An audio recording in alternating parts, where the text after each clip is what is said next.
But when you narrow the light, you can really see what's in front of you. And this is what meditation does. This is what silencing the mind does. You become ultra clear and sensitive to how to navigate back into that gateway where you then realize yourself. And then yourself is arising in the sound of the waterfall, the backfire of the car, the tears of a child that's crying in the public supermarket. Whatever way it's showing up, as it says in the beautiful Shakti traditions of Tantra, every sound is the mantra of the goddess. Every sound is mantra. That's where your mind becomes clear, that you're not putting any of your illusion into the space. You begin to see that everything is the body of God arising in the present moment. Right? Wherever you look, you will find the door to Him.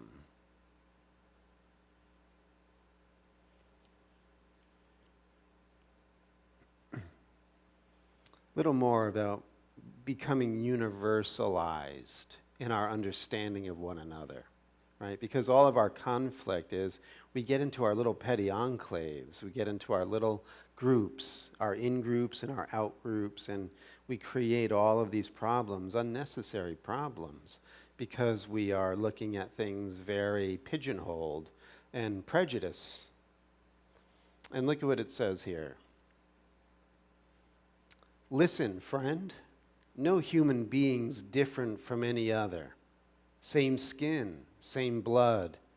In Brahman and untouchable. That means the highest class and the lowest class. Some become men, some women. No real difference. I'm telling the whole truth, holding nothing back. So simple.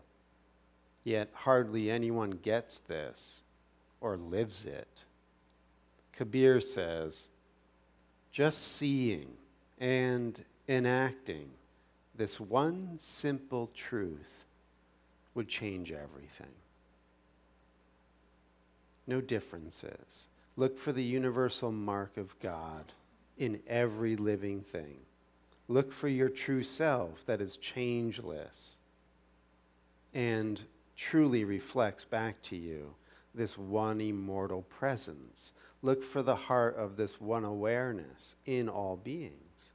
And that's what you'll see, right? This is what he's talking about. So simple.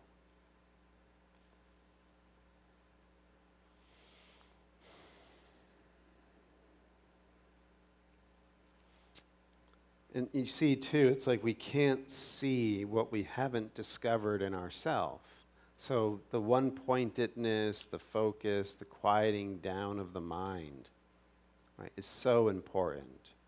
We often bring up the way that the Buddhists will talk about the two wings of the bird, the shamatha and the vipassana, the calming down and the clear seeing. You have to do both. You have to quiet the mind, and then like Kabir just said, be ice clear to see all the structures of fear and anxiety that are occurring in your consciousness.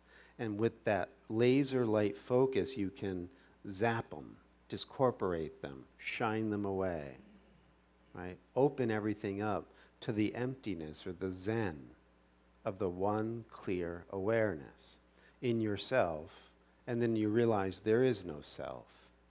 And as a result of seeing the clear awareness, you will recognize that clear awareness in everything and everyone. But if we hold to our illusions, if we hold to our little identities, our ethnicities, our religions, our victimhood, whatever it may be, if we cling to that, then we are creating more conflict on the screen of the world.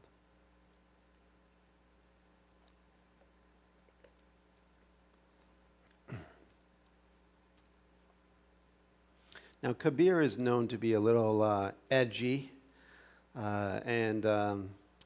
remember, he's one of us.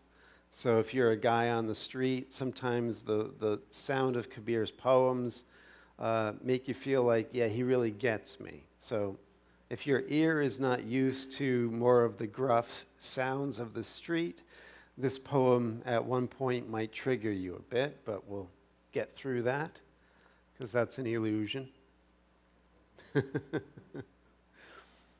Same skin, same bones, same faces, same piss, same blood, same marrow. Everyone comes from a sperm drop.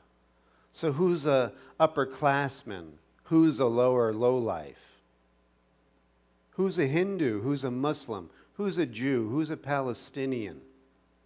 Go beyond Vedas, Quran, Torah, heaven and hell. Realize directly the God in you. Kabir says, listen, friends, we need a new human race.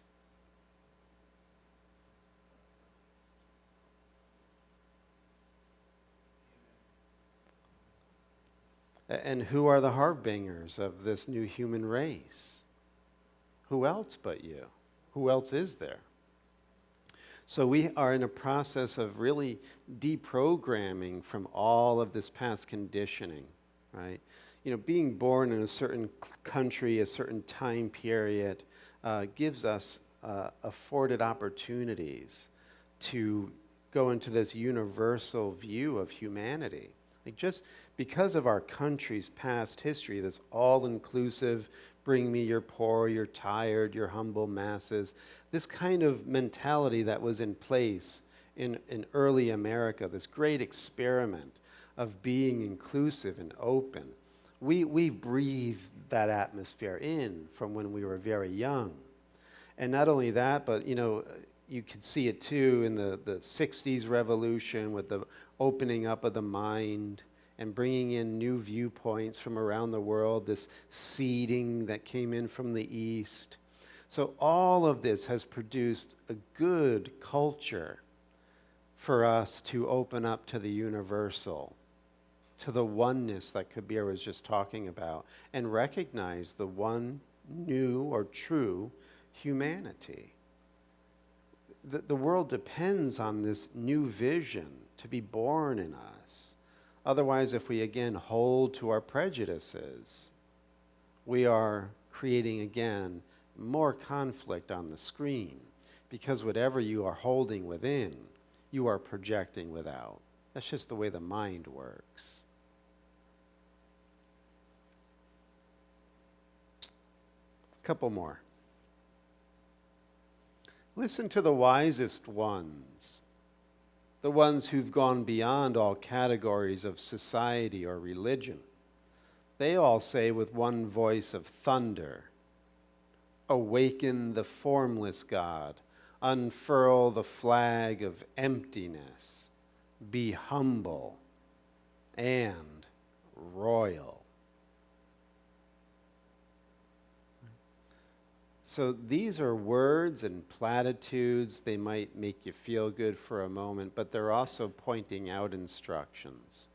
So for those whose minds are ready, the pressures have gotten to a point when you get like they say in Zen, if you're having your head held underwater, the only thing you can think of is taking a breath of air. If you're finding these challenges and pressures to be like that, unbearable, then you're going to listen to these words and feel where they're coming from and want to go there. Otherwise, we can listen to them and they'll just bounce off our forehead and we'll stay within the cocoon of our illusory dream. Or these words can pierce the membrane of that cocoon of false thinking, and the light can begin to go in, and that light will then light up or direct you towards the center of yourself, where he says the wisest ones have awakened the formless God within themselves. When you awaken that presence, that's the new humanity.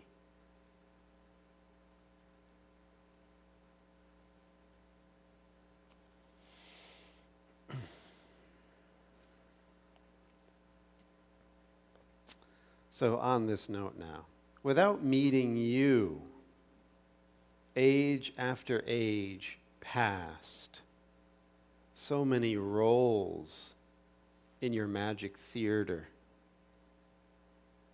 all useless, all unhappy without meeting you. But when my soul awoke, your theater dissolved, and there was nothing in any world but the shining of love's eternal diamond, and you and I dancing together in each of its facets forever. Kabir and you and Kabir. So we see the roles that we're playing in this world, right? Palestinian, Jew, American, whatever it is, we're playing these roles, all unhappy, all useless, because we are not meeting him, the one. And so the theater is an unhappy place.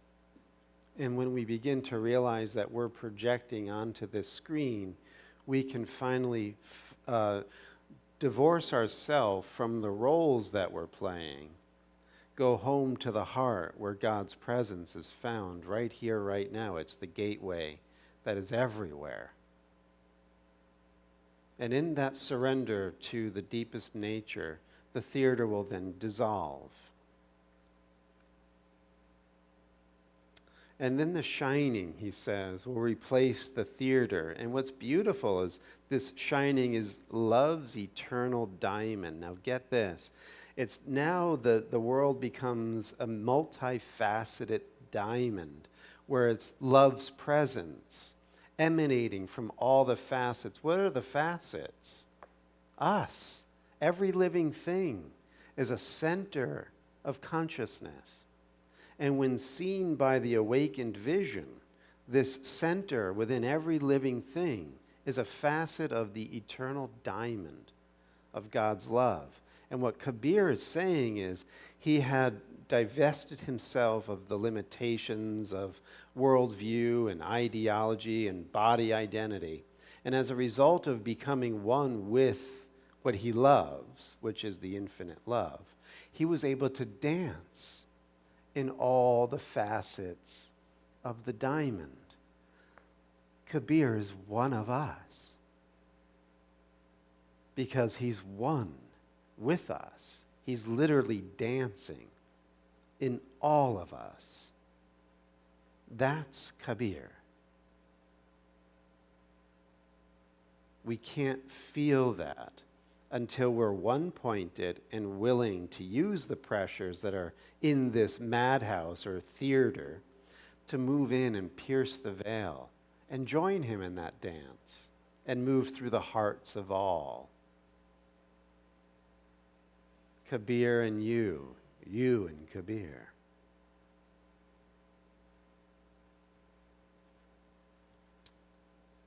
Finally here, all day, all night, my whole being gazes only at you. Why would I need to lower my eyes when in everything I see only you? Listen, friend, I live in my beloved. My beloved lives in me. I cannot tell apart the beloved and myself. I don't know any longer if it's the soul that lives in me or him.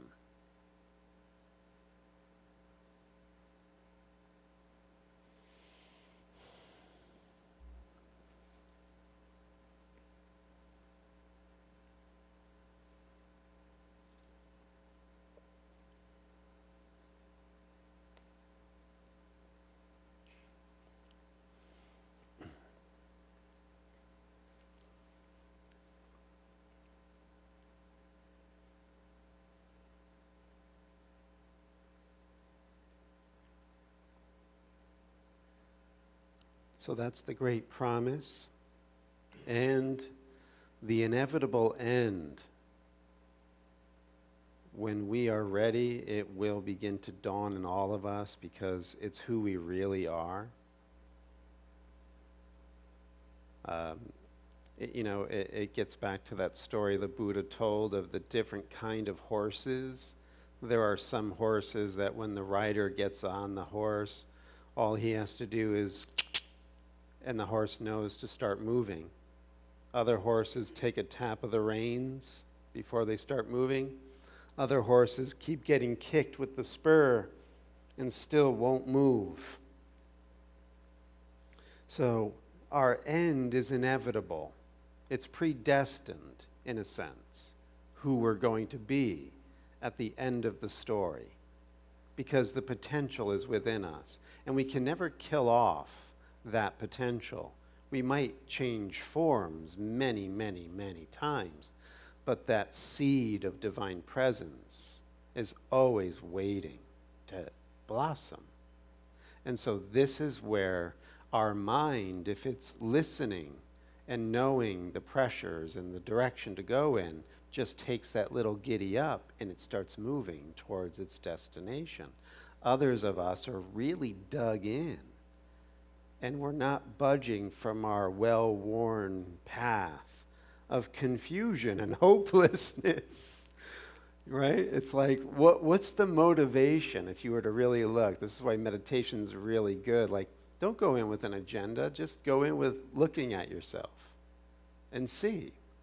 And as you begin to just sit in the quiet and begin to really understand what's making you tick, what's motivating you, what you aspire to, like if you ever really just stop and look, oftentimes that's the transformation right there, the clear seeing.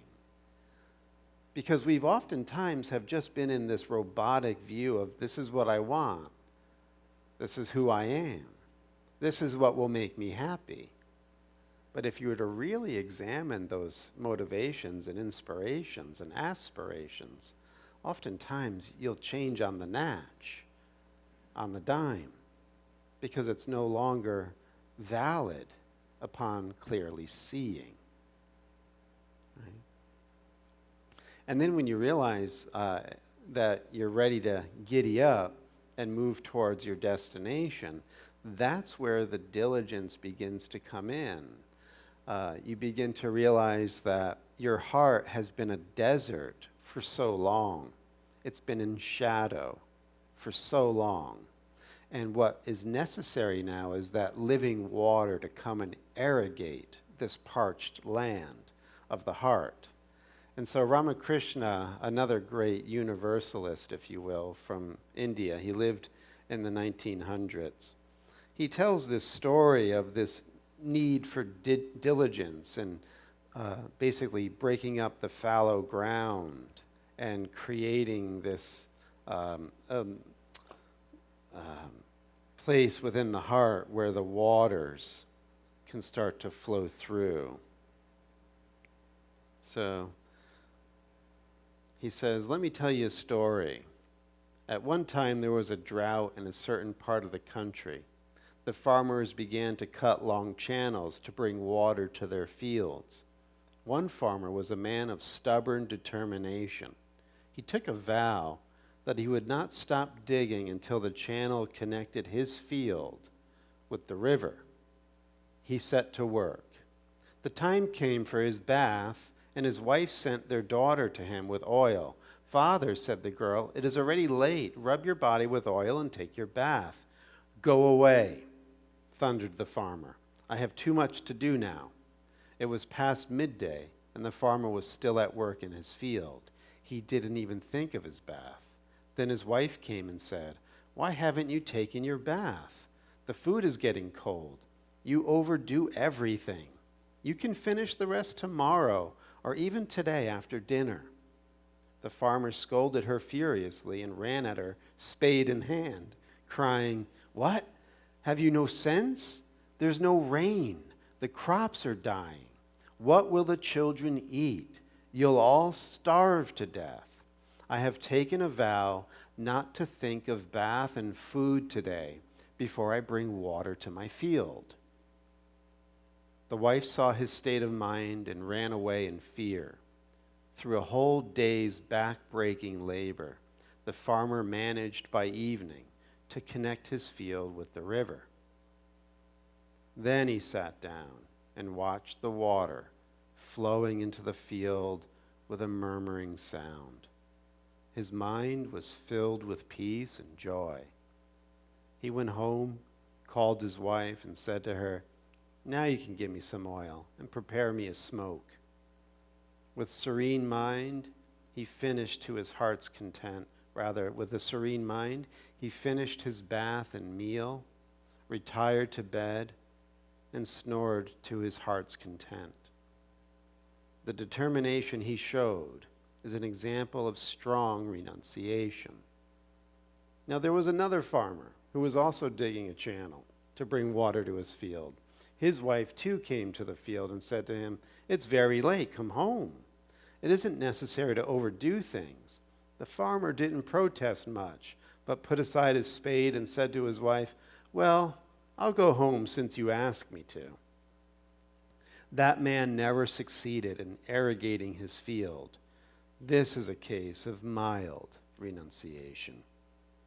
As without strong determination the farmer cannot bring water to his field, so also without intense yearning a person cannot realize God. Right? So we were saying earlier about these stubborn horses that don't move because we're so entrenched in our belief system, our way of thinking, our identity, what we want, what we think is real. And when we hear these voices of the higher truth calling us, we're not willing to move. We're determined to stay as we are. And what we just saw in that story is you can be just as stubborn, just as determined, but apply it to your waking up. And here's another subtle nuance that we maybe didn't pick up in the listening of that story. His whole family depended on him irrigating his field. If he didn't do it, they would starve and die.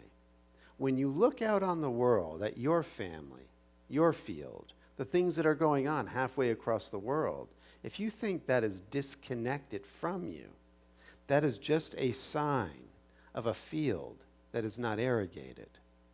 Everyone, in a sense, is depending on each of us to irrigate our field. Let's be stubborn in that regard. Stubborn to wake up. Stubborn to get rid of what's holding us back from that formless one that wants to shower us with the blessing of abundant life, true knowing.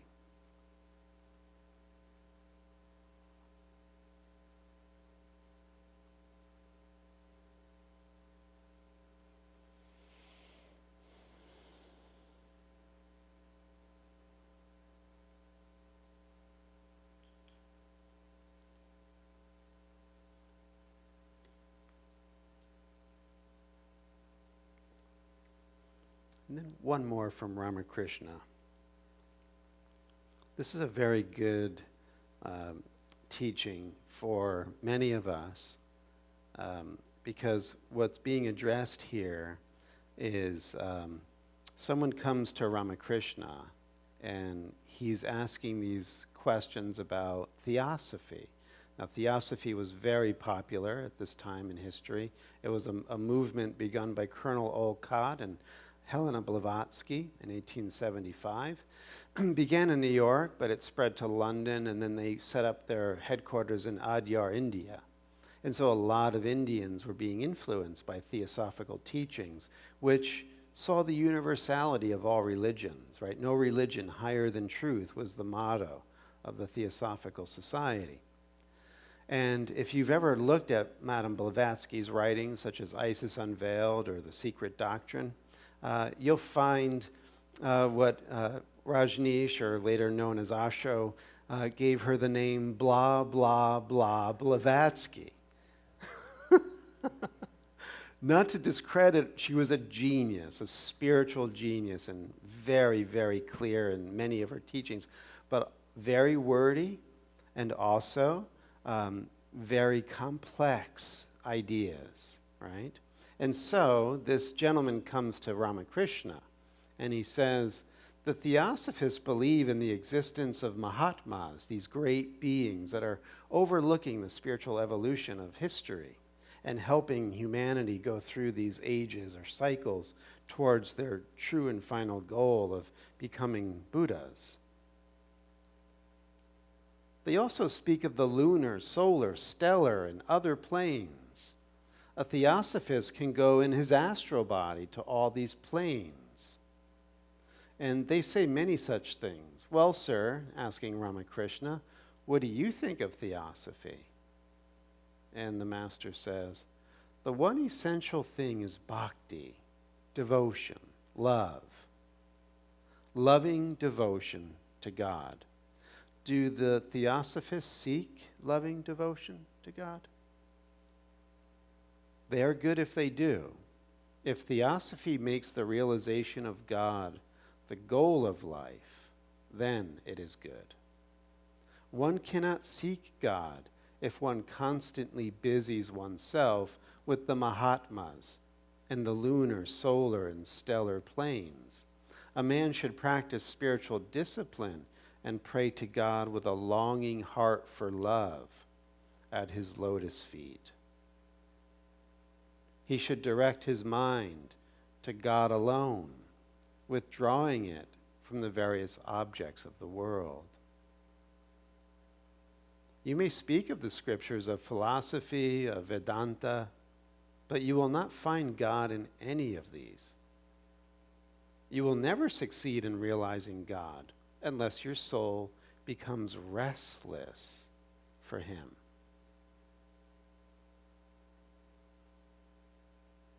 One must practice intense spiritual discipline. Can one obtain the vision of God all of a sudden without any preparation? And he says, I've been asked before, why can't I see God? These people come to me asking me all these questions about they're not able to see God.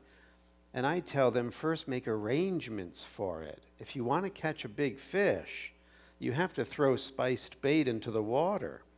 Get a line and a rod. At the smell of the bait, the fish will come from the deep water. By the movement of the water, you will know that a big fish has come. So what's the spiced bait? What's the rod and the line and the boat?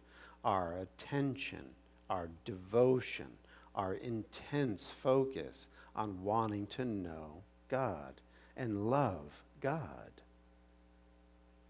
And Ramakrishna will be the first one to say, whatever your God form is, or the formless God. See, one of the beautiful things about these teachings that come from India is they have what's called an Ishta Devata.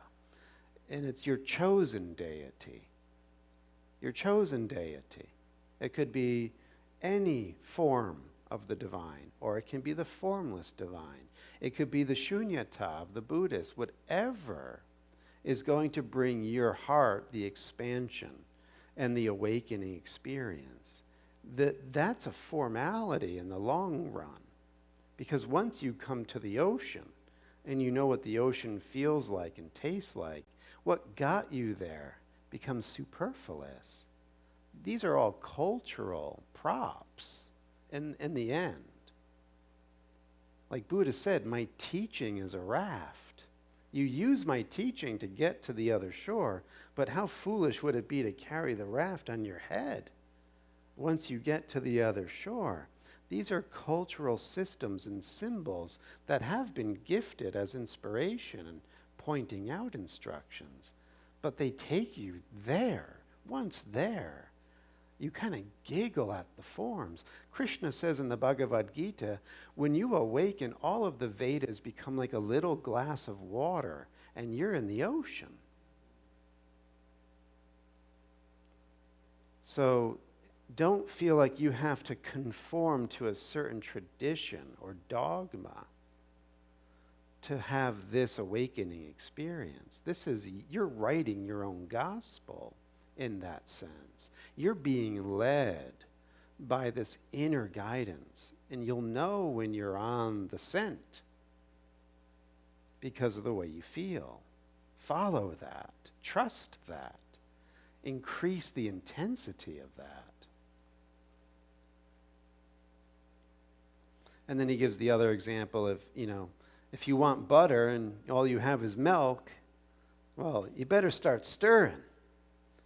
And so when we're in these, untransformed human ways of thinking, we got to start stirring that up. We got to start making butter out of our situation, right? Not to be merely human. And then finally here, this is, a really important lesson that many of us have gone through, are going through, or will go through.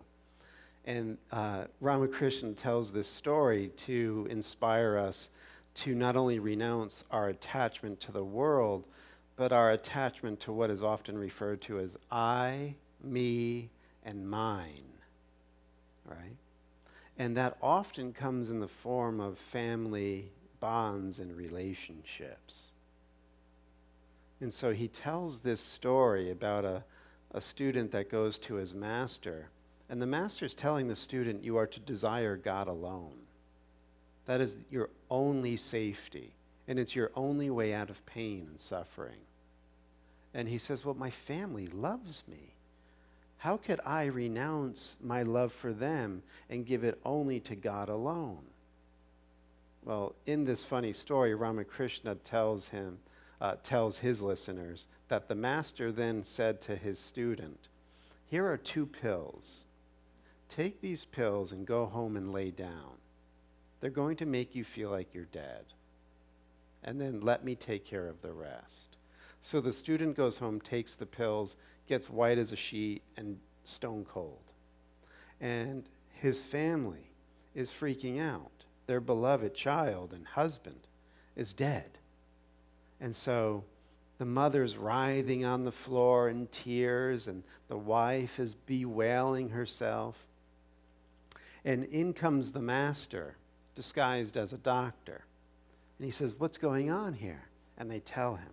And he goes, oh, I have just the thing. Someone in this house, take this pill, and he will get better, but you will die. And the mother, who's writhing and wailing on the floor, stops and thinks about it and says, let me just read it, it's so funny. He says, Mother, you don't need to weep anymore. Take this medicine and your son will come back to life, but you will die. The mother took the medicine in her hand and began to think. After much reflection, she said to the physician, with tears in her eyes, my son, I have a few more children. I have to think about them too. I'm wondering what will happen to them if I die. Who will feed them and look after them?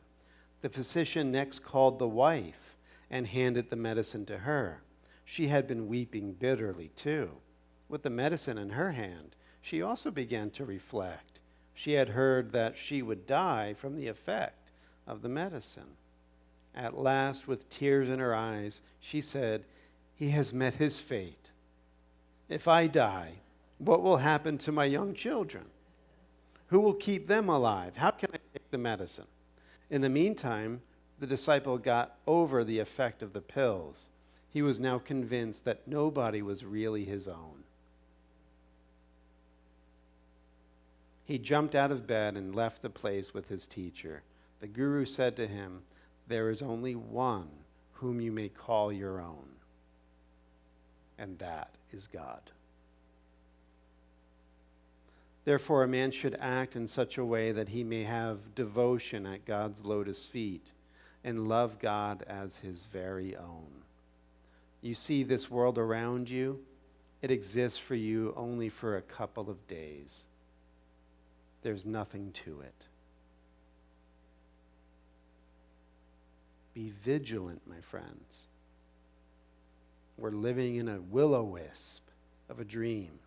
I talked to my mom and Lisa's mom, and, they're now in their 80s, and my mom was actually recently pondering this, and she's like, where did it all go? I'm 80 years old. Like, it's like it never happened. It's over so quickly. And that's how it's been forever for all of us. We've come to this theater, playing many roles again and again. When are we going to get the lesson? And what's the nature of this theater? Why do we keep looking for our treasure where it can never be found? It's a desert. Cultivate your heart and bring those waters in.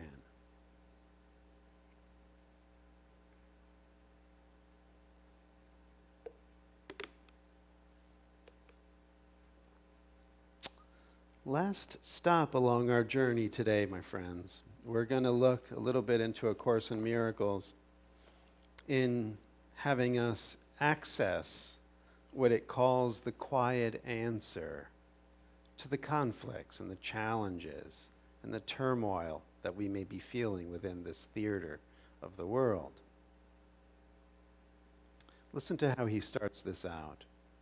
In quietness are all things answered, and is every problem quietly resolved. In conflict, there can be no answer and no resolution, for the purpose of conflict is to make no resolution possible, and to ensure no answer will be plain. A problem set in conflict has no answer, for it is seen in different ways, and what would be an answer from one point of view is not an answer in another light. You, he's telling all of us, are in conflict. That's why we have no answer that satisfies us. We don't have peace. We don't have a quiet mind.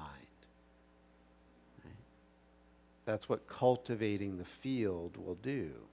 It will bring quiet, because we're going to root out the weeds and the pests within the field, break up that stubborn ground of false thinking that have us in conflict in the first place. Thus, it must be clear that you cannot answer anything at all while you're in conflict. And conflict has no limited effects.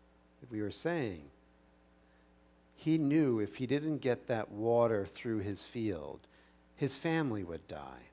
And what Jesus is saying in A Course in Miracles is, if you don't get the Holy Spirit through your mind, you're going to look upon a dying world. That's what we see, isn't it? It's because our mind is in the desert. There's no water, no spiritual life flowing in us, no light illumining us. And that's why the world looks the way it does. It's not because of what's going on the screen. Thus it must be that time is not involved. This is an important part. Yet if God gave an answer for your conflict, there must be a way in which your problems are resolved, for what he wills already has been done. God doesn't wait on time.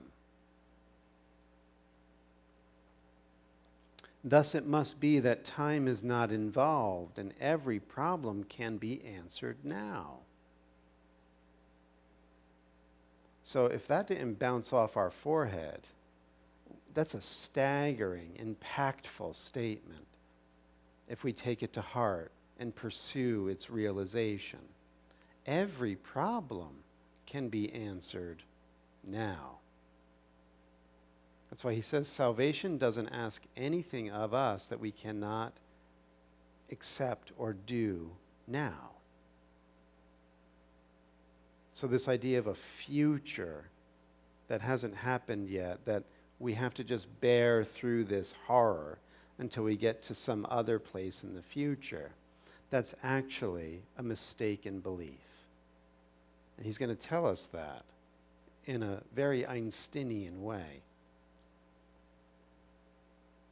He says, thus, time is not involved and every problem can be answered now, yet it must also be that in your state of mind, solution is impossible.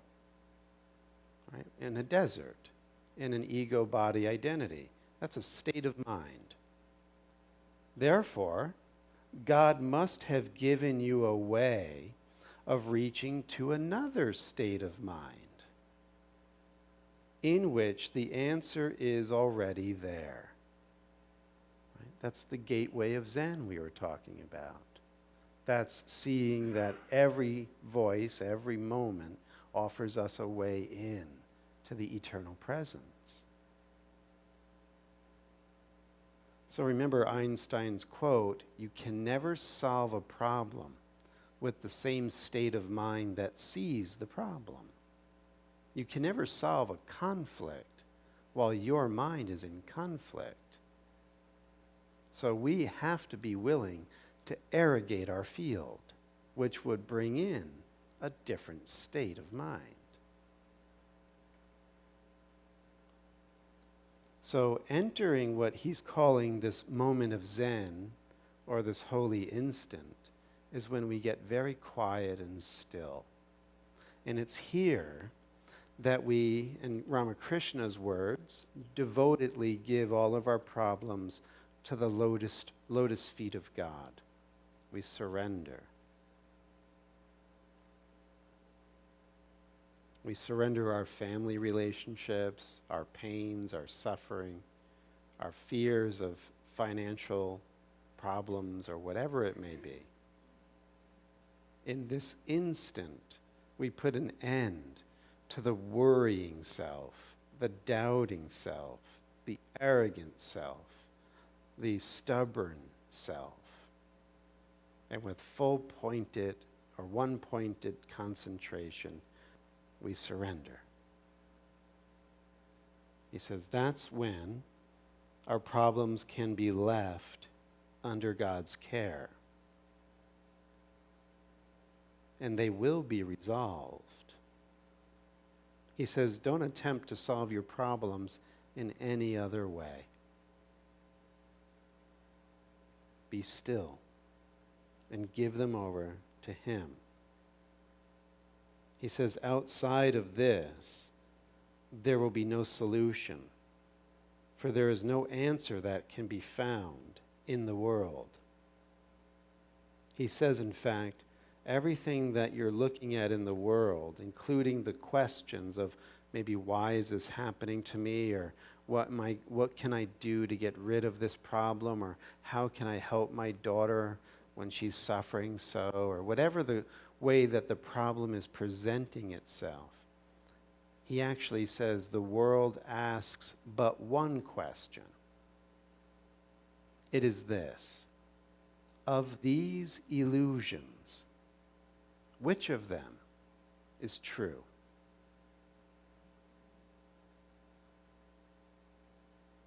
Which ones establish peace and offer joy, and which can bring escape from all the pain of which the world is made?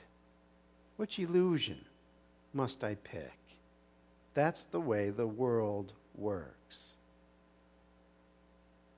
Right? Whatever form the question takes, its purpose is the same.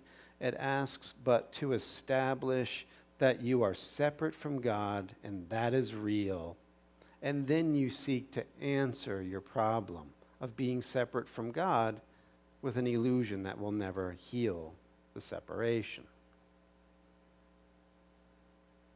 Which sin or separate point of view do you prefer, says the world?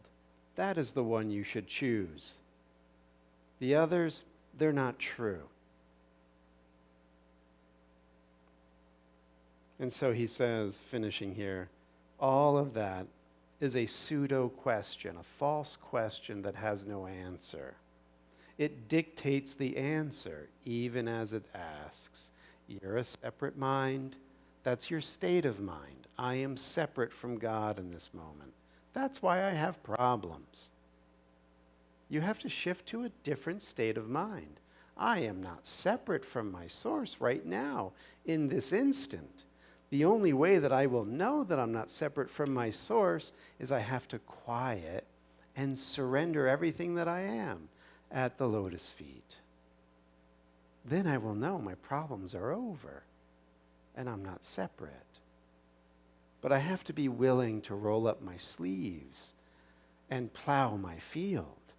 And when voices come in telling me, you are overdoing it, take a rest, that's too much. Why are you fussing like that? Relax, have a smoke. That's when you realize that you and your family are going to starve. On that note, blue bag's going to go around. Don't let the church starve. We ask that you give generously. Thank you.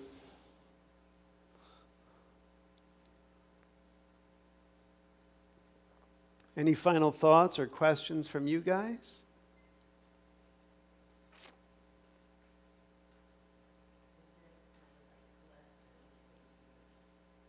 It's like bless them, change me. Sure.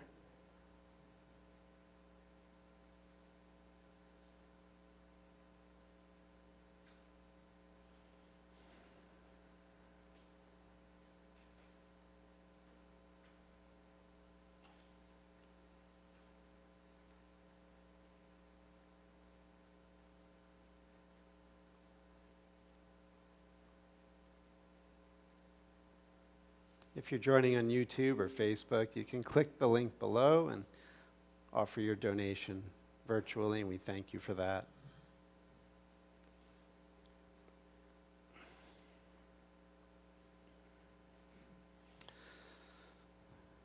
And we just bless the offering with the intent that all may benefit in whatever form that this energy of money may take, that we may come to know who we really are, and may the new humanity arise.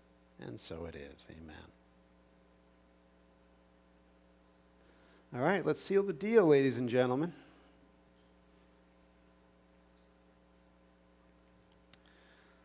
Taking this instant to enter the stillness of the heart, dropping all name and form, all imaginings, all thoughts, all past and all future, standing within the quiet presence of the beloved deep within the heart.